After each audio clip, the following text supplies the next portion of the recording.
Hello and welcome to the video. Now this is a quick video talking about some of the ideas for alternatives if you fancy treating yourself for Easter. Now I do a similar thing on the run up to December typically, where I will talk about some of the cool things that I've had in for the hobby. So if you fancy treating yourself, or that inevitable question that you get from friends and family of what would you like for Christmas, you've got some ideas of things that you could do within the hobby.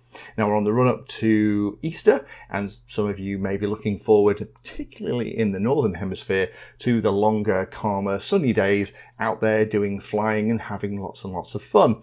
And if you're looking to treat yourself, I thought it'd be useful to put together a handful of ideas of some of the coolest things that I've had recently that you can get your hands on. Now, all the things I'm going to talk about are available from lots of different places, so check your local radio control stores and other shops too, but I'll put links to Banggood below to all of the pieces that I'm going to talk about. First one is this thing here. This is the WLTOYS 104016 is the one that I've got. Well, there's also the 104018 if you don't want something quite as garish. This is the first large size radio control truck that I have got my hands on. Now I bought this one because I was interested in getting a platform to play with the MT12 and to do things like show how to set up radio control lights, do things like dual rates for steering, add gyros for steering, and all those different things too. And I didn't expect to enjoy it as much as I have, because I'm more of a radio control pilot. However, I'm really pleased I got this one. I actually ended up with this one because when I asked for suggestions, a couple of them came and said, try this, it seems to be quite good. Now, it's not completely perfect. Things like the differentials need breaking apart and putting a load of white lithium grease in to make sure they're properly greased because they're not from the factory. But apart from that, it's been pretty fantastic. Is it as high end as the Traxxas stuff? Absolutely not, but then that's a lot more expensive. But as a way to get into the ground-based side of the hobby and have a lot of fun, this actually represents pretty good value for money. Next one is this thing here. This is the SkyRC BD250. Now I had its little brother, the BD200, probably had that for about 5 years. This is a battery discharger. It's basically a great big whacking heatsink with a fan on the top that you plug your battery into at the end of a flying day, and you can discharge it down to a storage charge. I would recommend, if you're regularly bringing batteries back that aren't completely discharged, this is a fantastic investment for the hobby. It's going to mean that your batteries last a lot longer and they continue to perform at a higher level during that life. So this is one that I actually bought myself from one of the retailers here in the UK because my BD200, which you can't get anymore, sometimes wouldn't power on with 6S packs. Don't know what was going on with that. So I've replaced it with this. This seems to be an awful lot better. There's a full video on this coming soon. But this is one of those things, if you haven't got a proper battery discharger and you're trying to do it through your LiPo charger and it's taking 40 minutes to discharge your battery, this will do it in kind of 5 minutes and then you're done for the day.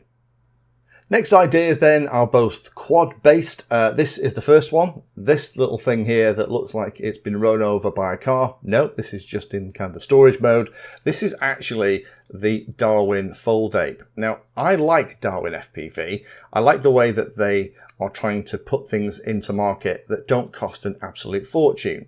And as you can probably see, all of the arms fold out and it becomes a little pocket quad, a little 4-inch size. Incredible fun, loads of different options available in terms of the camera and FPV setup, but it's relatively inexpensive. So if you fancy keeping something in the back of the car, I fly this one with one of the little pocket radios as well. This is a really cute way of doing it. And it just means you can keep it on you, and then when you see a spot that you want to have a little rip around in, you absolutely can. While we're talking about quads, there are lots of options for frames at the moment if you want to do yourself a new build. I like to build at least one quad a year. I start to get twitchy if I don't. Now, I did that build over Christmas, that quad build for beginners, where I used one of the other Speedybee frames, but Speedybee are making some really, really nice frames at the moment. This is the Mario 5. This has a captive XT60 at the back, support for the antenna, loads of room inside for both your HD FPV equipment or analog equipment, as well as a nice big room for your stack, metal protection for the cage at the front, and kind of GoPro mount too if you want to do some filming. Available in two styles. This is obviously the deck cap version, there's a classic X2, but they're really, really inexpensive. They're about £36 from most places. You can get them for less than 30 if you order it from Banggood and wait a week or two for it to come all the way from China. Last idea is pretty cheap and cheerful. This is to get yourself a set of replacement foam. That foam sits against your face in hot weather, and as you are sweating, all that stuff gets absorbed into the foam support, and that foam support gets pretty unsanitary by the end of the day. If you've ever been at the field and you've been flying all day, and by the end of the day it almost feels wet against your face, that's sweat and that isn't great. I would recommend treating yourself or getting a spare foam now, either an OEM one or something like these other different types from places like Banggood and other people, and keeping it in the bag. That means that if you get to a point where it starts to feel a bit grubby, you can either take it off and wash it, but you have another one that you can use, or I would recommend, if it starts to feel grubby, I would just take it off and put it in the bin. They're not particularly expensive. If you find one that fits your face quite nicely, then I would just make sure that you have at least 1 or 2 spares and just keep them handy so that you've got them in case you need them.